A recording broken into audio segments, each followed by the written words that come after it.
He wasn't supposed to dig there. Not in the middle of November, not in frozen ground that hadn't softened in weeks, not at the edge of a forest no one in Cedar Ridge liked to talk about after sundown. But Rex didn't care about the cold, or the silence, or the way the trees seemed to lean inward like they were listening. He just kept digging. The sound was wrong. Not the usual soft scrape of dirt, but something sharper, hollow, like claw against memory.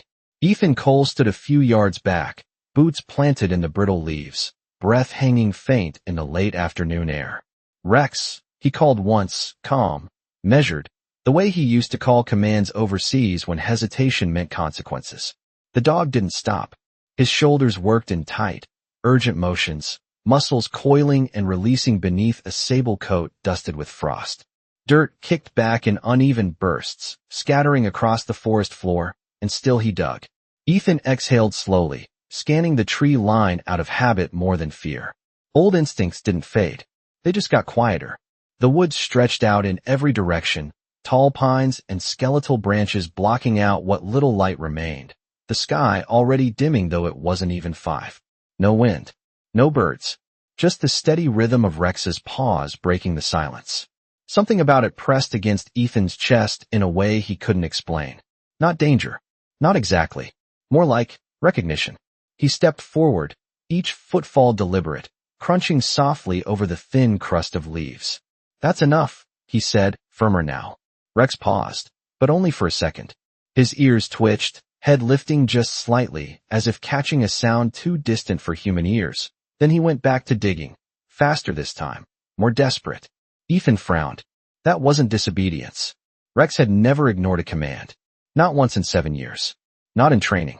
Not in storms. Not when it mattered. Which meant this mattered. Ethan's gaze drifted down, almost unconsciously, to the chain around his neck, hidden beneath layers of worn flannel and a canvas jacket. His fingers brushed it through the fabric, feeling the familiar edges of metal resting against his chest. A dog tag. Not his. Never had been. He didn't remember where he got it. That was the part that never sat right. Just that one day, it was there, tucked into his gear. After a mission that blurred at the edges no matter how hard he tried to recall it. He had asked questions. No one had answers. So he kept it. Like something unfinished. Like a name waiting to be returned. Rex let out a low, almost inaudible whine. Not fear. Not pain. Something closer to calling. Ethan looked up sharply. "What is it?" he murmured, though he already knew Rex wouldn't answer in any way he understood. The dog slowed, then stopped completely. His paw hovered over the shallow pit he'd carved into the earth. For a moment, everything went still. Then Rex turned his head, not back toward Ethan, but deeper into the woods. And he stared, not wandering, not curious, fixed, certain, as if someone stood between those trees. As if someone had been standing there for a very long time. The forest does not answer him, but it does not feel empty either, and that is what unsettles Ethan the most. Not the darkness, not the cold, but the sense that something has been waiting longer than he has been alive, longer than Rex has walked beside him. Something patient and quiet and unfinished. He steps closer until he is standing at the edge of the shallow pit Rex has carved, and the air shifts just enough that he notices it. A faint scent beneath the frozen earth, not decay, not rot, but something older, like metal left out in rain and time. And Rex lowers his head again, slower now, more deliberate, brushing away dirt instead of tearing through it. As if whatever lies beneath deserves care, Ethan kneels beside him, the fabric of his jeans pressing into the cold ground. And for a moment he hesitates, his hand hovering above the disturbed soil, because there is a line here, invisible but real, the kind of line he used to cross without thinking when orders were clear and purpose was defined. But this is different. There is no command, no map, no reason beyond a dog that refused to walk away. "All right," he murmurs, more to himself than to Rex, and he reaches down, fingers pushing into the hardened dirt, breaking it apart piece by piece, the cold biting into his skin as he works, and Rex shifts slightly to give him space. Watching, always watching, his amber eyes reflecting something steady. Something certain, the ground resists. At first, packed tight from weeks without thaw. But then it gives just enough, and Ethan feels it before he sees it. That subtle change beneath his fingertips, a surface that does not belong to the earth, smooth in a way that soil never is, and his breath catches, just slightly, as he clears away more of the dirt, revealing the corner of something man-made, something that has been here too long. He pauses, glancing up again into the trees, half expecting to see movement, a figure, anything that might explain why this place feels less like discovery and more like return. But there is nothing, only the stillness and the weight of it pressing in. Rex lets out another low sound, softer this time, almost like encouragement, and Ethan exhales, steadying himself before brushing away the last layer of dirt from the object's edge. It is a box, small enough to hold in both hands, edges worn, surface dulled by decades underground. The kind of container built to endure, not to be found, and as Ethan frees it from the earth, lifting it carefully, the soil falls away in quiet clumps, leaving behind something that feels heavier than it should, not in weight, but in meaning. He turns it slightly, running his thumb along the lid, and there is a faint engraving, barely visible beneath the corrosion, letters that have fought to remain, and for a second his vision blurs, not from the cold, but from something deeper, something pulling at the edges of memory. His hand instinctively rises to his chest again, fingers pressing against the dog tag beneath his jacket, and the moment they make contact, a strange stillness settles over him, like two pieces of a story finally touching. Rex steps closer, nose brushing against the box, then against Ethan's hand, grounding him, reminding him where he is, even as everything about this moment feels like it belongs somewhere else. Ethan swallows, his throat tight, and he looks down at the container again, turning it just enough to catch what little light filters through the trees, and the letters become clearer, not fully, not yet, but enough to make his pulse slow and deepen, because he recognizes something in the pattern, in the shape, in the way the past has pressed itself into the present without asking permission. You knew, he whispers, not accusing, not questioning, just stating what now feels undeniable, and Rex does not move, does not look away, because whatever brought them here was never about choice. It was about timing, about a moment that waited until someone was ready to see it. Ethan shifts his grip on the box, feeling the cold metal against his palms, and for a long second he does nothing, just holds it, as if opening it too quickly might break something fragile that has survived 50 years in silence. And the forest seems to lean closer, not with sound, but with presence, as though even the trees are waiting for him to understand what he has just uncovered. The box feels colder now that it is out of the ground, as if it remembers where it came from and resents the light, and Ethan turns it slowly in his hands, studying the faint engraving again. The letters uneven but stubborn, like they refuse to disappear even after all these years, and for a moment he considers putting it back, covering it with dirt, walking away with Rex and pretending none of this ever happened, because there is a part of him that understands something simple and dangerous. That some things are not lost by accident, some things are buried on purpose, but Rex shifts closer, pressing his shoulder lightly against Ethan's arm, steady, present, and that small contact is enough to tip the balance. Ethan exhales through his nose and slides his thumb along the seam of the lid, feeling for a latch, a hinge, anything that will give him a reason to stop, but the box opens with a quiet resistance, a soft metallic sigh that seems too loud in the stillness, and as the lid lifts, the air changes again, not colder, not warmer, just older, like opening a room that has not been touched in decades.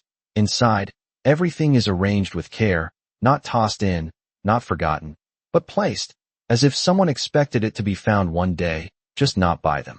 The first thing Ethan sees is a set of dog tags, dulled but intact, the chain coiled neatly beneath them, and his breath slows as he reaches in, lifting them out. The metal cool and familiar in a way that sends a quiet tension through his chest, because he already knows, before he even reads the name, that this is not random, that nothing about this is random. He turns the tags toward the light, brushing away the thin layer of dirt, and the letters come into focus one by one, stamped deep, precise. And the moment they fully form, something inside him shifts, not a shock, not a sudden realization, but a slow, heavy recognition, like a memory that has been waiting just beneath the surface finally deciding to rise. His fingers tighten slightly around the chain, and without thinking, he reaches up with his other hand, pulling the dog tag from his own neck free from beneath his jacket, letting it hang beside the one he has just uncovered. And for a long second, he just looks at them, side by side. Two pieces of metal separated by 50 years and somehow still connected. The names are not identical, but they share something deeper, a pattern, a lineage, a thread that runs through them both. And Ethan's jaw tightens as he exhales. The sound quiet, but uneven. Rex watches him closely, ears forward, body still, as if he understands that this moment matters in a way beyond commands or training. Ethan lowers himself back onto his heels, the cold ground pressing through his jeans again. But he barely notices now, because his attention has narrowed completely to the contents of the box, and he reaches in again, slower this time, careful, lifting out a small stack of photographs bound together by a thin, brittle band. The edges are worn, corners softened by time, and when he flips the first one over, the image catches him off guard, not because of what it shows, but because of how it feels, like looking at a place he has never been and yet somehow recognizes. A man stands in the frame, younger than Ethan, uniform crisp, posture straight, eyes steady in a way that speaks of responsibility more than confidence. And beside him sits a German shepherd, similar in build to Rex, but with a lighter coat, ears alert, gaze fixed forward as if the future is something to be guarded. Ethan studies the photo longer than he expects to, his thumb tracing the edge unconsciously. And there is a strange pull in his chest again, that same quiet recognition, that same sense of something unfinished stretching across time. He flips to the next photo, then the next, each one revealing small fragments of a life, a bond, moments captured not for display but for memory. And with each image the feeling deepens, not overwhelming, not loud, just steady, like a distant signal growing clearer. Rex shifts slightly, lowering himself to the ground beside Ethan, his body angled toward the box, his presence grounding, and Ethan glances at him briefly, a question forming that he does not voice, because he already knows there will not be an answer he can hear. Instead, he returns his attention to the box, reaching for the final item inside. A small notebook, its cover worn but intact, the pages inside protected by the care with which it was stored. And as he lifts it out, the weight of it feels different, not physical, but personal. Like this is where the real story waits. He hesitates again, just for a second, his thumb resting against the edge of the first page, and the forest around him remains silent, patient, as if it has all the time in the world, as if it has been holding this moment for him, for them, for longer than he can understand. The notebook is warmer than the metal box, as if it has held on to something human all these years, and Ethan feels it the moment his fingers close around it. A subtle difference that makes him pause before opening it, because this is no longer just discovery. It is invitation, and invitations can be refused. The wind shifts faintly through the trees, not enough to move the branches. Just enough to carry a soft whisper of sound that could be nothing or could be everything, and Rex lifts his head, slightly, ears turning toward the same direction he had been staring before, as if whatever guided him here has not finished speaking. Ethan exhales slowly and opens the notebook. The first page resists just a little, the paper stiff from time, but it gives, and the handwriting inside is careful, steady, the kind of writing taught in a different generation, each letter deliberate, each line placed with intention. And Ethan leans in slightly, the fading light forcing him closer as he reads. The first line is a name, written clearly at the top, and beneath it, a date from 50 years ago, and something in Ethan's chest tightens, not from shock, but from alignment, like a clock that has finally found the right time. He reads on, the words simple, unadorned, but carrying weight in their restraint, notes of routine at first, weather, patrols, small details that would mean nothing to anyone else. But here, in this place, they feel like anchors, proof that someone stood where he is now and chose to remember it. Rex shifts closer again, lowering his head near Ethan's knee, his breathing slow and steady, grounding the moment. And Ethan turns the page. The entries change, subtly at first, then more clearly, the tone shifting from observation to something quieter, more personal. Lines that speak of listening, of noticing things that others might miss, of a dog that began to act differently, not disobedient, not erratic, but aware in a way that could not be trained. Ethan's eyes flick briefly to Rex, then back to the page, his focus narrowing as he reads the description. The way the dog would stop and stare into the trees, the way it would return to the same place again and again, as if following a path that only it could see. The words do not explain, they do not try to, they simply record, and that makes them heavier, because there is no attempt to convince, only to preserve. Ethan turns another page, the paper softening slightly as if it has been touched more often than the others, and the handwriting changes again, not in style, but in pressure, deeper, more urgent, as if the writer understood that time was shifting. The entries become shorter, more focused, circling around a single idea, a place in the woods, a feeling that something had been left behind, something unfinished, and a belief, quiet but persistent, that it was not meant to stay that way. Ethan's breathing slows as he reads, matching the rhythm of the words, and the forest around him seems to draw closer, not in sound, but in presence, as if it recognizes its own story being told. Rex lets out a soft exhale, almost like a sigh, and rests his chin gently against Ethan's leg, his warmth cutting through the cold that has settled into the ground. Ethan turns to the final written page, and for a moment he does not read it. He just looks at the way the ink has faded slightly, at the way the lines seem to carry more space between them, as if the writer had more to say than time allowed. Then he lowers his gaze and begins to read.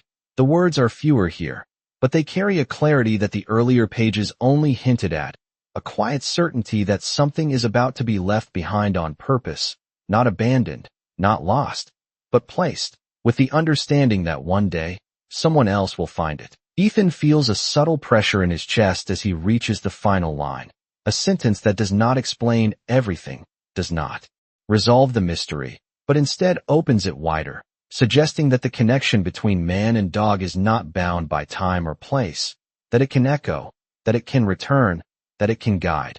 He closes the notebook slowly, his fingers lingering on the cover, and for a long moment he does not move, does not speak, does not try to make sense of what he has just read, because sense is no longer the point. Beside him, Rex remains still, steady, present, his body angled toward the trees, toward that same unseen point, and Ethan follows his gaze again, deeper into the forest, where the light has dimmed further, where the shadows have grown longer, and where something quiet and patient continues to wait, not for discovery, but for understanding. The silence stretches after Ethan closes the notebook, not empty but full, like the last note of a song that refuses to fade, and for a long moment he stays where he is, kneeling beside the open box, feeling the weight of something that does not belong entirely to him, and yet has found its way into his hands. Rex does not move, his body steady against Ethan's side, but his attention is no longer on the box, it is fixed ahead, deeper into the trees, the same direction he had chosen before, and now there is no hesitation in it, no uncertainty, just a quiet insistence that whatever this is, it is not finished. Ethan exhales slowly, his breath visible in the cooling air, and he looks down once more at the contents of the box, the tags, the photographs, the notebook, each one a fragment of a life that refused to disappear, and carefully, almost instinctively, he begins to place them back, not rushed, not careless, but with the same intention they were left with, as if returning them to the box is part of the understanding.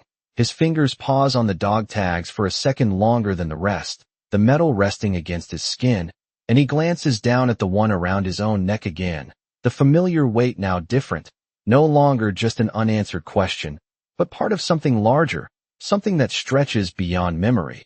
He sets the tags back into the box, closes the lid halfway, then stops, his hand resting on it, because leaving feels wrong.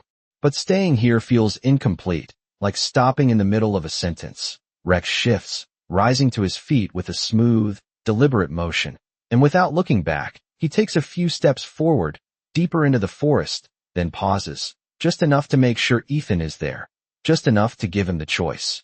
Ethan watches him, the old instinct to call him back rising again, to restore order, to pull them both out of whatever this is before it goes too far, but the command does not come. Because somewhere between the digging and the reading, something in Ethan has shifted too.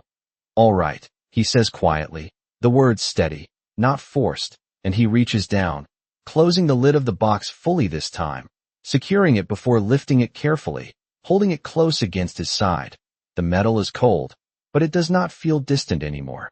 He stands, brushing the dirt from his knees, and for a brief second, he looks back at the shallow pit in the ground, the place where the box had rested. For half a century, and the absence there feels almost as real as the object now in his hands. Then he turns, following Rex. The forest seems to change as they move, not dramatically, not in a way that could be easily named, but the air feels denser, the light thinner, as if they are stepping into a place where time does not move in the same straight line, and Ethan becomes aware of small details he had missed before. The way the ground dips slightly in certain places, the way the trees form a loose corridor rather than random growth, subtle patterns that suggest this path has been walked again and again, even if no trail is visible. Rex moves with quiet certainty, not rushing, not wandering, his pace measured, his head low, as if following something just beneath the surface of the earth, something that cannot be seen but can be known. Ethan keeps a few steps behind, watching, listening, his senses sharpening in a way that feels familiar but different, because this is not about threat, it is about presence, about being in the right place at a time that was not chosen by him. The deeper they go, the quieter it becomes, until even the faint sounds of the outside world are gone, replaced by a stillness that feels almost deliberate, like the forest is holding its breath.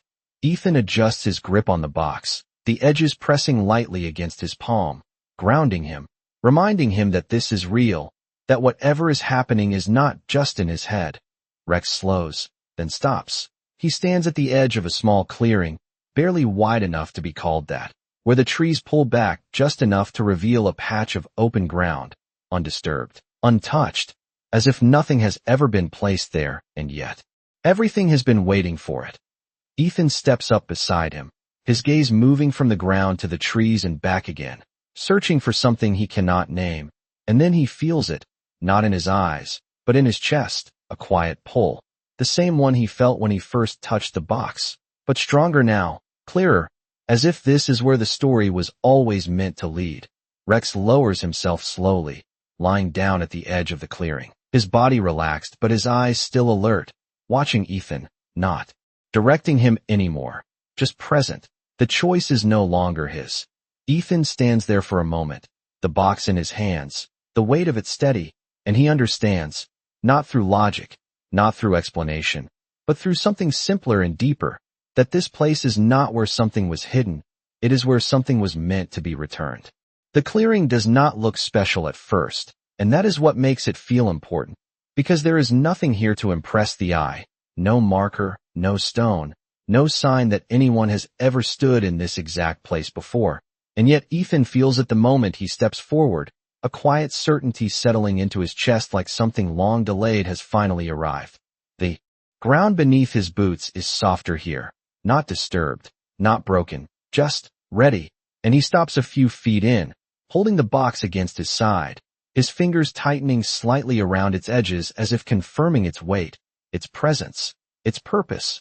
Rex remains at the edge of the clearing, lying still, watching, not urging, not guiding anymore, because whatever needed to lead has already done its part. And now the choice belongs entirely to Ethan. The forest behind them stays silent, the trees forming a loose boundary that feels less like enclosure and more like witness, as if this small space has been set apart for something that does not require an audience, only completion. Ethan exhales slowly, his breath steady but deeper now, and he lowers himself to one knee again, the same way he had earlier, but this time there is no hesitation, no uncertainty, just a quiet understanding that has replaced the need for explanation. He sets the box down carefully in front of him, placing it on the ground with both hands, adjusting it slightly until it feels right, though he cannot say why one position feels more right than another, only that it does. His hands linger on the lid for a moment, the cold metal pressing into his palms, and he closes his eyes briefly, not in prayer exactly, not in any formal sense, but in acknowledgement. as if recognizing that this moment belongs to more than just him. When he opens them again, the light has dimmed further, the late afternoon slipping quietly toward evening, and he reaches forward, brushing away a thin layer of leaves and soil, creating a shallow space, not deep, not hidden, just enough. The earth gives easily here, softer than it had been before, as if it remembers this kind of touch, and Ethan works slowly, deliberately, each movement measured, each handful of dirt placed aside without hurry. Rex shifts slightly, lifting his head, his eyes following every motion, calm, attentive, as if he has been waiting for this part all along.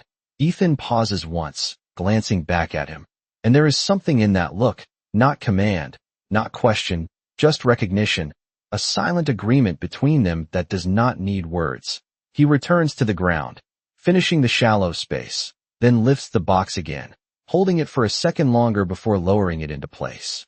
The metal settles against the earth with a soft, final sound, not heavy, not dramatic, just right.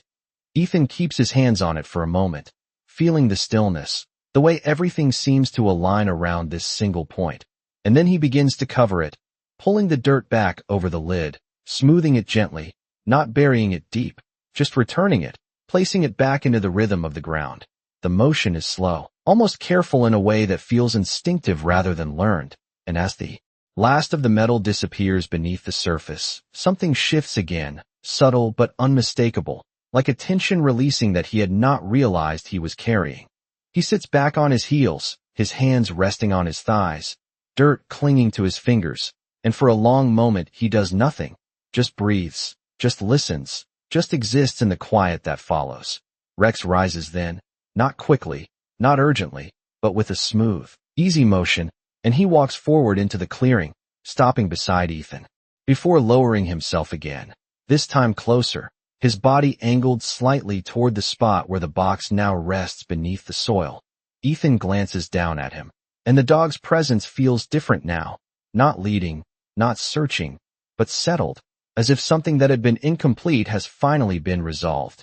Ethan reaches out, resting his hand gently against Rex's neck, fingers pressing into the thick fur, feeling the steady warmth beneath it, grounding himself in something simple and real. The forest exhales around them, not in sound, but in feeling, the stillness softening just enough that the air no longer feels heavy, no longer feels like it is waiting. Ethan looks down at the ground one last time, at the place that now looks no different than any other patch of earth, and yet means more than he can fully explain, and he understands, not in words, not in logic, but in something quieter, that this was never about uncovering a secret, it was about answering it, about returning. Something that had been held in silence for far too long, and in doing so, becoming part of a story that does not end, but simply finds its way back to where it belongs. The moment lingers after the last handful of earth settles into place, and Ethan does not rush to stand, does not feel the need to move, because something inside him has shifted in a way that does not require action, only presence. His hand remains resting against Rex's neck, fingers lightly curled into the thick fur, feeling the slow, steady rhythm of the dog's breathing, and for the first time since stepping into the forest, Ethan notices his own breath matching it, not forced, not deliberate, just aligned. The air feels different now, not lighter exactly, but clearer, like something that had been suspended has finally been allowed to settle, and the silence that surrounds them is no longer heavy, no longer waiting. It simply exists. Ethan draws in a deeper breath and lets it out slowly, his gaze drifting once more to the patch of ground before him, now smooth, undisturbed, indistinguishable from the rest of the clearing, and yet it holds a quiet weight that he knows will not fade, not for him, not for whatever story has just been completed here. Rex shifts slightly under his hand, then lifts his head, not abruptly, not with urgency, just a natural movement. And when Ethan looks down at him, the dog's eyes are no longer fixed on the trees, no longer searching. They are calm, present, as if whatever signal had guided him has gone quiet. Ethan studies him for a moment, the familiar shape, the steady gaze, the silent understanding that has always existed between them, but now feels deeper, layered with something neither of them can explain, and he nods once, a small gesture. almost instinctive. All right, he murmurs again, softer this time. Not a command, not even a decision, just an acknowledgement that it is time. He pushes himself up from the ground, brushing the remaining dirt from his hands. The motion simple, grounding, and he takes one last look at the clearing, letting his eyes move slowly across the trees, the space, the quiet, as if committing it to memory. Not because he needs to return, but because he understands that some places stay with you whether you visit them again or not. Rex rises beside him, stretching slightly before stepping forward. But this time he does not lead into the deeper forest. He turns, angling back the way they came, his pace easy, unhurried, and Ethan follows without hesitation. The path is no clearer than before, no more visible, but it feels different now. As if the forest itself has shifted just enough to allow passage rather than obscure it, and Ethan notices the small details again. The dip in the ground, the alignment of the trees, but now they feel familiar, not mysterious, like something he has already learned without realizing it. They walk in silence, the kind that does not demand to be filled, and with each step, the sense of being watched, of being held in place, fades gently, replaced by something quieter, something like release. After a while, the light begins to change, not suddenly, but gradually, filtering through the trees in a way that signals the edge of the forest is not far, and Ethan feels it before he sees it. That subtle return of the outside world, the faint suggestion of wind, the distant shift of sound that reminds him there is more beyond this place. Rex slows slightly, glancing back once, just enough to make sure Ethan is still there. And Ethan gives a small nod, the gesture barely visible but understood, and they continue. When they finally step past the last line of trees, the transition is quiet but unmistakable, the air opening up, the light stretching wider, the weight of the forest lifting from his shoulders without leaving entirely, because some part of it will remain with him now, carried in a way that does not burden, only reminds. Ethan stops just beyond the tree line, turning back for a moment, his eyes tracing the edge of the woods, searching not for answers, but for something he cannot quite name. And for a second, there is nothing, just trees, just shadows, just the same stillness he saw before. Then Rex steps up beside him, close enough that their shoulders nearly touch, and Ethan exhales, a faint breath that carries something softer now, something steadier, and he turns away from the forest, not because he is done with it, but because he understands that what needed to happen there already has. And some stories do not ask to be carried forward, only to be honored in the place where they chose to rest.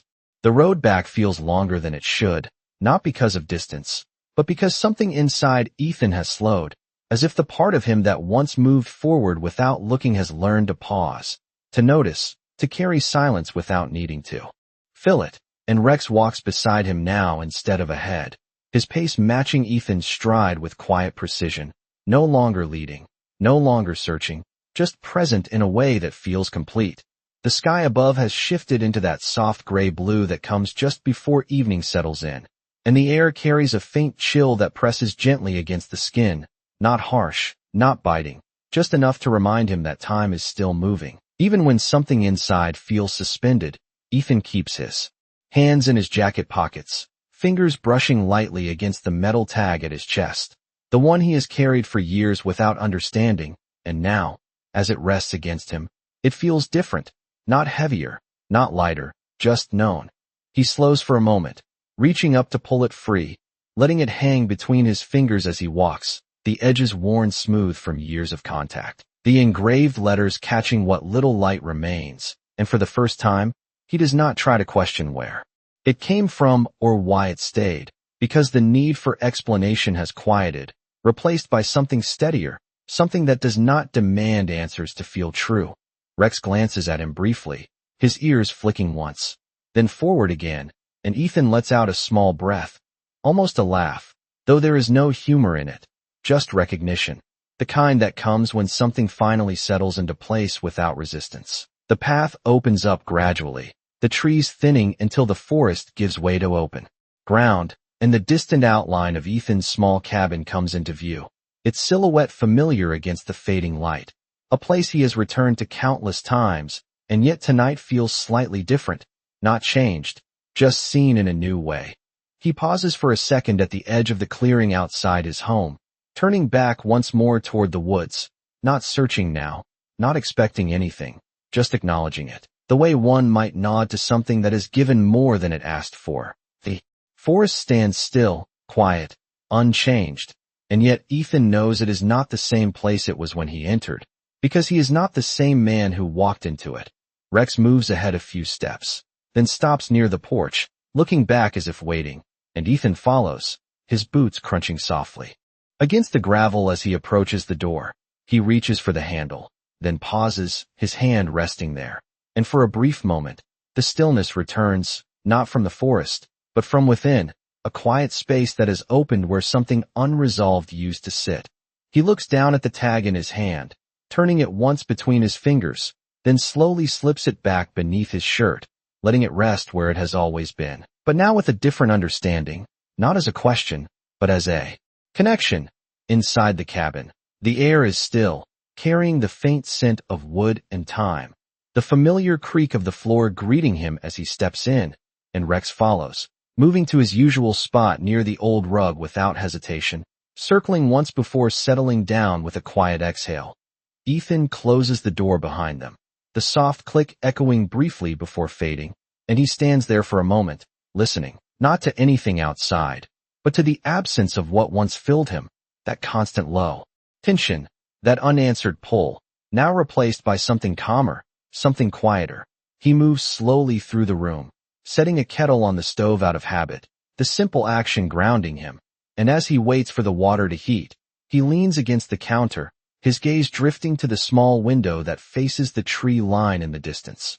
The forest is barely visible from here, just a dark stretch against the horizon, but he knows exactly where that clearing lies within it, not by direction, not by distance, but by feeling, like a point marked not on a map, but in memory. Rex lifts his head briefly, watching him, then rests it back down, his eyes half closed, and Ethan exhales slowly, the sound soft, steady, as the quiet settles around them once more, not as something waiting, but as something finally at rest. The night settles slowly over the cabin, not all at once but in layers, the last traces of daylight fading from the sky until the window becomes a dark mirror, reflecting only the faint glow from inside, and Ethan stands there longer than he needs to, watching nothing, thinking less than he expects, because the usual noise in his mind has quieted in a way he has not felt in years. The kettle begins to hum softly on the stove, a low, steady sound that fills the space without demanding attention, and Rex shifts on the rug, adjusting his weight before settling again, his breathing even, untroubled, the kind of rest that only comes when something has been completed.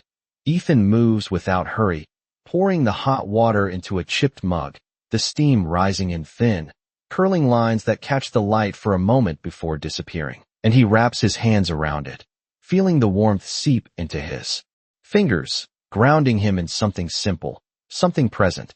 He takes a slow sip, the heat spreading through his chest, and for a moment he closes his eyes, not out of exhaustion, but out of recognition, because the quiet inside him now is not empty. It is full in a way that does not need to be named. He sets the mug down on the counter and walks toward the small wooden table near the window, pulling out a chair with a soft scrape against the floor, and as he sits, his hand drifts again to the tag beneath his shirt, not out of habit this time, but out of awareness. He pulls it free once more, letting it rest in his palm, and the metal feels familiar, steady, but no longer unresolved, no longer something that asks for answers. It simply exists, connected now to something he understands without needing to explain. Rex lifts his head slightly, watching him, then rises with a quiet stretch and walks over, stopping beside Ethan's chair before lowering himself down again, close enough that their presence overlaps without effort, and Ethan glances down at him, a faint expression crossing his face, not quite a smile, not quite anything that needs to be defined. He looks back at the tag, turning it once between his fingers, and for a moment he considers taking it off, setting it down, leaving it somewhere, but the thought passes quickly, not rejected, just unnecessary, because he realizes it was never something to be removed, only something to be understood. He lets it fall back against his chest, the chain slipping quietly beneath his shirt, and leans back slightly in the chair, his gaze drifting once more to the dark window. Outside, the forest is no longer visible, just a deeper shade of black against the night. But he knows it is there, not as a place he needs to return to, but as a part of something larger that he has already touched. The cabin creaks softly as the temperature shifts, the small, familiar sounds of wood and time settling into place, and Ethan listens without focusing, letting the rhythm of it exist around him. Rex lets out a slow breath, his body relaxing further, and Ethan reaches down, resting his hand lightly against the dog's back, fingers pressing gently into the fur, feeling the warmth, the steady presence that has carried him through more than he has ever said out loud. For a long moment, nothing moves, nothing changes, and that stillness is not something to endure, it is something to accept. Ethan inhales slowly, then exhales, the motion smooth, unforced, and he understands, not as a thought, not as a conclusion, but as something quieter, that what happened today was not about finding a secret, not about uncovering something hidden away from the world, but about answering something that had been waiting, about listening to a call that was never spoken in words, only carried in instinct, in memory, in the quiet bond between a man and a dog who knew where to go when the time came. He closes his eyes briefly, then opens them again, the room unchanged, the night steady, and he does not look back toward the forest again, not because it no longer matters, but because it does, in a way that does not require him to keep watching. And as the hours pass quietly into the deeper night, there is no sudden realization, no final revelation, just a steady, grounded understanding that some things are not meant to be explained, only completed, and in that completion, something else begins, not louder, not brighter, but calmer, like a promise kept without needing to be spoken.